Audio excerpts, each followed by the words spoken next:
Hello, my name is Scott Davis, and welcome to New World Birth. This is the weekly neutrino forecast for March 8th to March 14th of 2015. And on March 8th, we've got the sun. It's in Pisces. It's in the 22nd hexagram, and we can see on the outside of the wheel the chop mark for the 22nd hexagram. They're numbered from bottom to top. The 22nd goes yang, yin, yang, yin, yin, yang. And then the 22nd hexagram is mapped to an opening in an energy channel called a gate. And right here is the 22nd gate of openness, grace, a quality of behavior best suited for handling mundane and trivial situations, located in the solar plex center in an individual energy path in the knowing circuit called the channel of openness, a design of the social being connected to the 12th gate of caution, standstill, the quality of restraint, and the importance of meditation and inaction in confronting temptation. And I found human design to be amazingly accurate in describing the person that I use it as my primary tool when I provide readings. And we have the following activated gates on March 8th. We've got the sun in the 22nd gate with the earth in the 47th gate. The north node is in the 48th gate with the south node in the 21st gate. We have Mercury in the 49th gate with Venus in the 51st gate, Mars also in the 21st gate. Jupiter is retrograde in the 7th gate. Saturn is in the 34th gate. Uranus also in the 21st gate. Neptune is in the 37th gate. And Pluto is in the 54th gate. Now, obviously, not every gate activation forms a channel, but this information can be very helpful if you know your own human design chart, because some of these transits will form potentials form channels with potentials in your personal body graph. And the neutrino forecast is basically just a weather report, and following your strategy and authority is the correct way to have an authentic experience regardless of the program. As Ra Uru Hu said, whatever the weather's going to be, you have your neutrino umbrella. As long as you're experimenting with your strategy and authority, the weather is for your pleasure. And as you can see, we have no channel definitions due to the transit field at the beginning of the week. And we're going to be looking at the sun's Ravi Ching line values daily, because 70% of the neutrinos we receive come from the sun. And as Ross said in Living with the Program, the lines of the day, when talking about these daily shifts of line values, he said we can always take advantage of the themes of the day. If your strategy and authority doesn't lead you in that direction, you can always notice how the program is affecting others in your environment. So let's get started. March 8th. It begins with the sun in the first line of the 22nd hexagram and gate, which is the second class ticket. Exalted, the ability to accept and enjoy a subordinate position, and the emotional awareness to enjoy a subordinate position. Detrimented, the inevitable humiliation that comes from claiming a first class seat with a second class ticket. When the emotional energy challenges the awareness and can result in humiliation socially. And we're starting the week with the first line of the hexagram. And when the sun is in the first, second, and third lines of the hexagram, it's in the lower trigram. And these are days when people are looking more inward, more absorbed in their own process. The theme of the first line day is a fear or an anxiety that needs to be investigated. It's a day to study and not to act. It's a day to look into things, not to jump. It's a good day to deal with things you don't understand, can't make sense of, or don't know. And then later on the 8th, the sun then moves into the second line. So it leaves the line of the investigator and moves into the line of the hermit. And this shift happens at 4:23 p.m. Eastern Daylight Time, and just so you know, in the United States, we've shifted from Standard Time to Daylight Time. So the shift when you want to figure out when it's going to happen in your local time zone, you should take that into account. So anyway, the sun in the 22nd hexagram in the second line is keynoted as charm school, the belief that style can mask nature. Exalted, the sun is exalted in the 22-2. It's the ability to successfully delude oneself and others, the ability to attract others with an emotional style. And second line days, this is the hermit. So people are waiting for something. They're waiting to be called, particularly called for their natural talents. So they tend to be stuck in their own trip. It's not a great day to have a big social event because folks would really rather stay home under the influence of that second line hermit. The ninth, on the ninth, the sun then moves into the third line, so up into the line of the martyr, still the 22nd hexagram. The shift happening at 2:53 p.m. Eastern Daylight Time.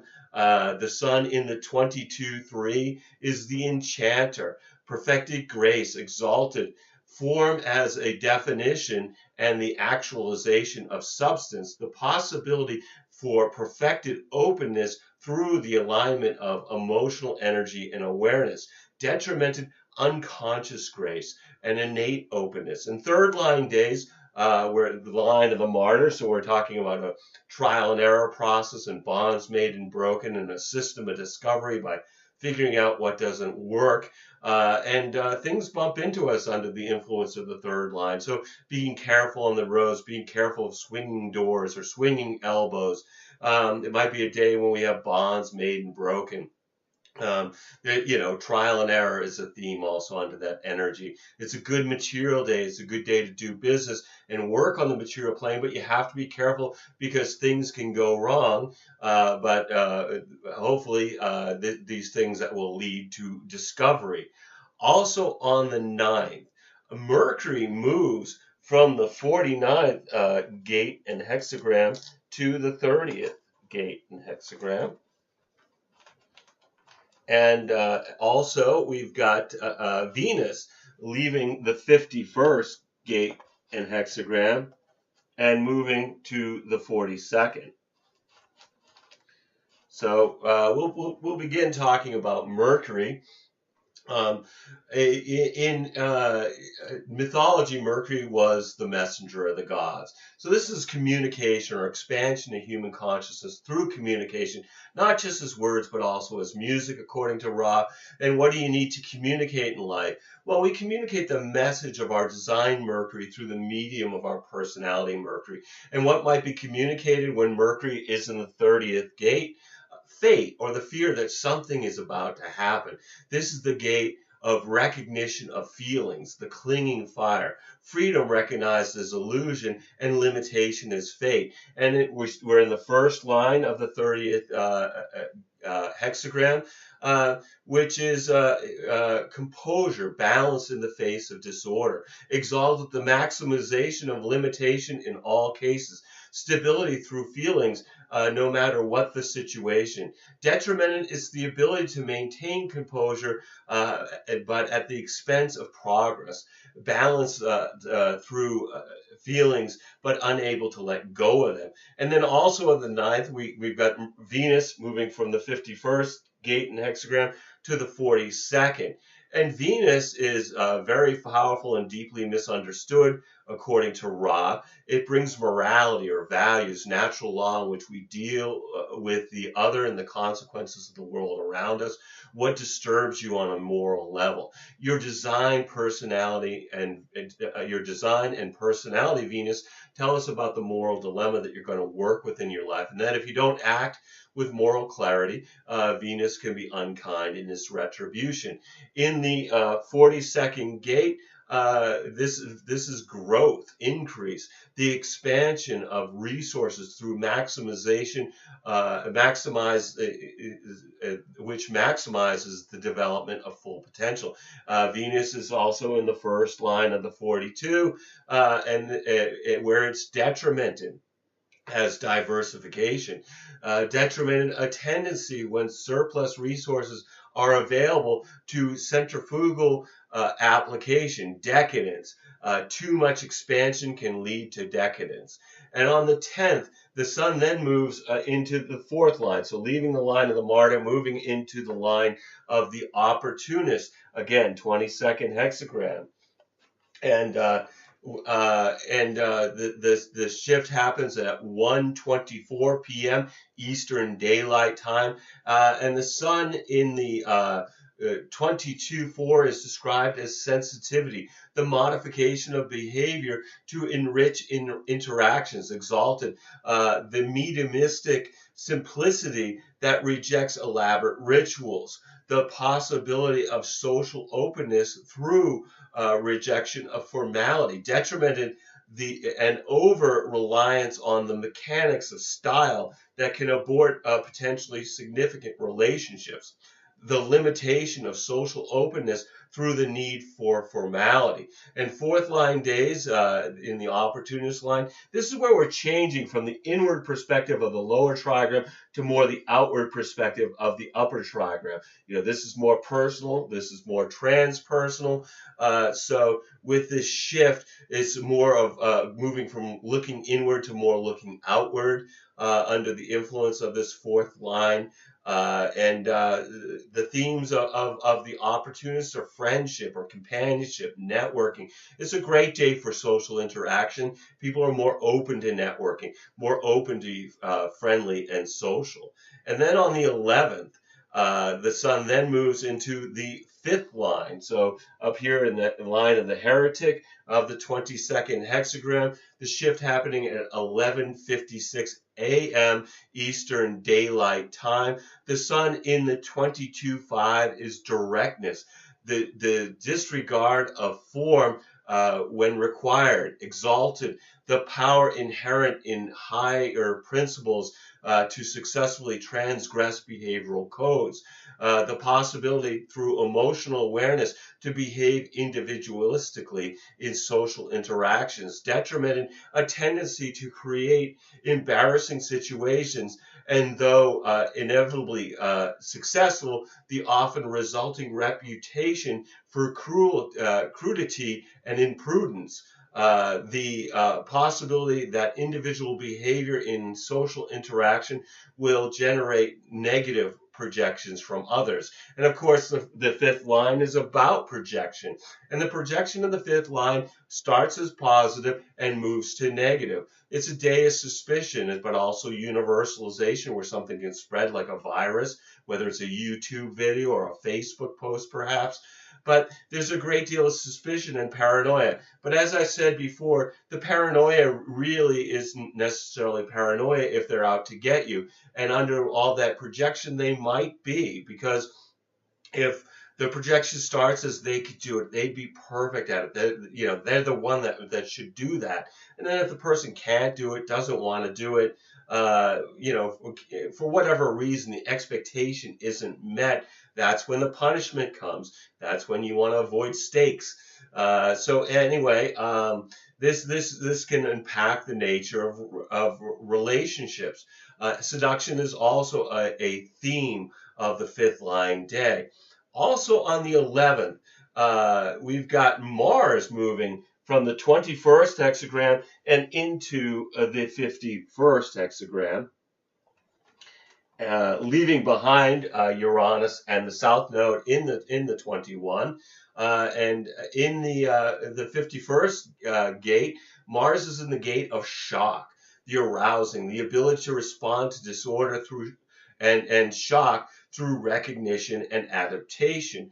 Mars is in the first line of the 51, and which is reference, the advantage of previous crisis experience, exalted, the gift of a re-examination that is the foundation of preparedness, the power of the ego conditioned by experience, detrimented, a tendency to emotional withdrawal after a shock.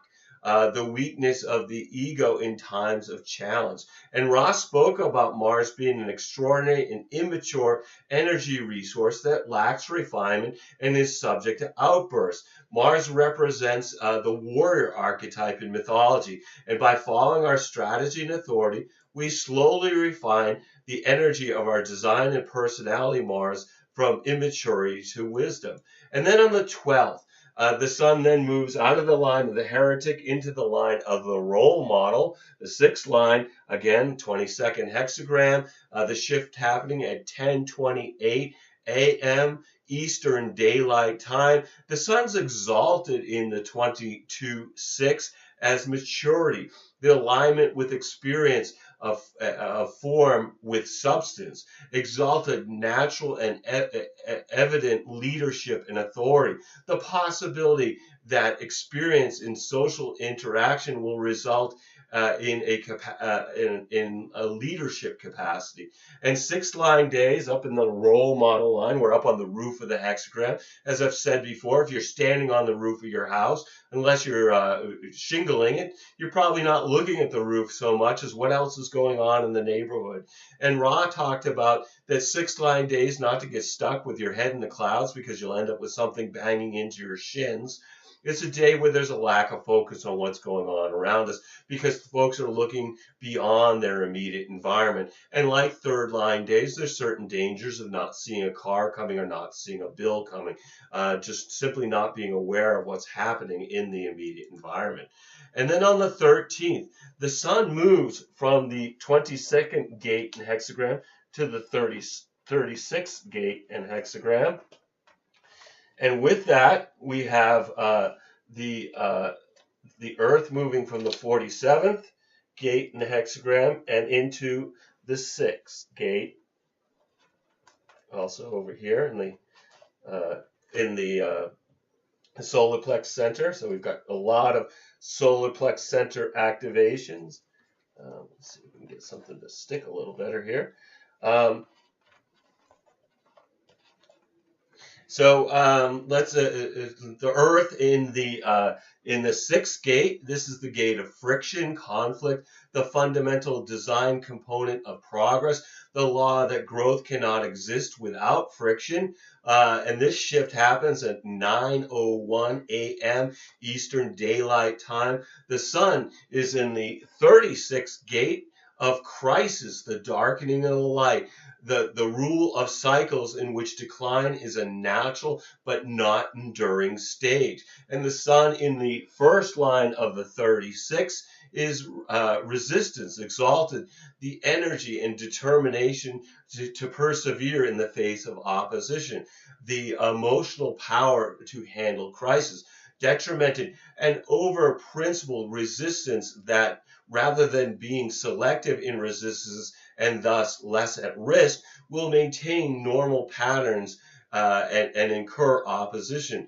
a resistance to change that will always bring crisis. And so now we're in a new hexagram. We're in the 1st line, so again, lower trigram. So again, the shift moving from the upper trigram of more of an outward perspective to more of the lower trigram, the inward perspective. And as we mentioned before, the themes of the investigative line are an anxiety or a fear that needs to be researched, needs to be looked into. And then also on the 13th, Mercury moves from the 39th, from the 30th gate, the Fates, into the 55th gate. And we already talked about Mercury being the messenger of the gods. Also on the 13th, this is a big change. Uranus moves from the 21st gate, leaving the south node, and into the 51st gate, joining Mars. Now, again, Mercury is communication. So what needs to be communicated when Mercury is in the 55? So what are we likely to hear people talking about? Well, then maybe the fear of not having love, or that there's nothing but emptiness. This is the gate of spirit, abundance, Abundance is strictly a question of spirit. And Mercury is in the first line of the 55. This is cooperation, exalted, the expansion of activity through cooperation with powerful forces through principled action that guarantee continued support and engender prosperity. The potential to find the spirit through cooperation with powerful forces. Detrimented, the concentration on harmonic relationships with powerful forces that provide for continuity, but not necessarily advancement.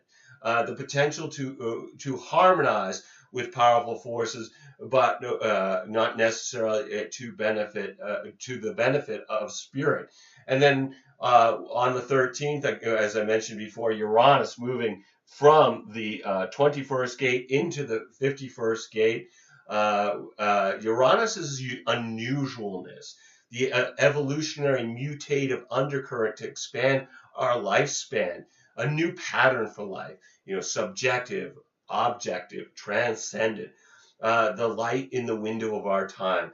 Uranus, again, this is the gate of shock, the arousing, the ability to respond to disorder and shock through recognition and adaptation.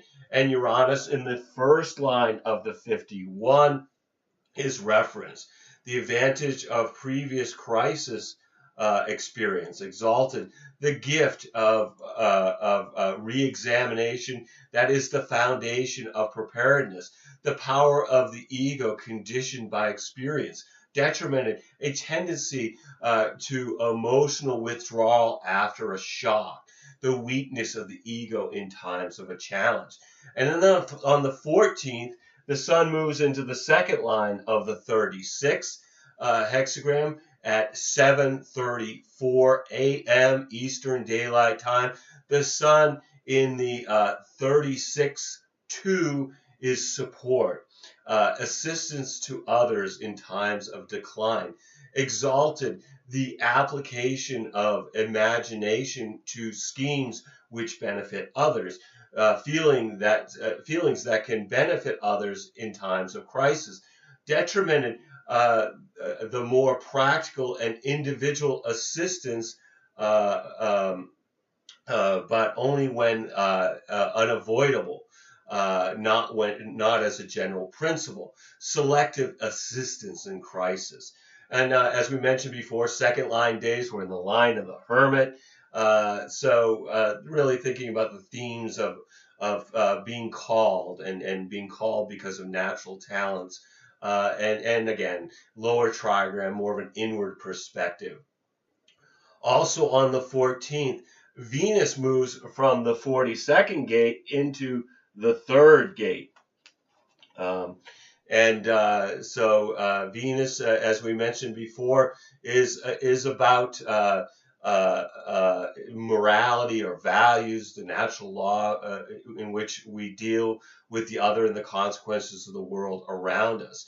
And Venus in the third line, this is the gate of ordering.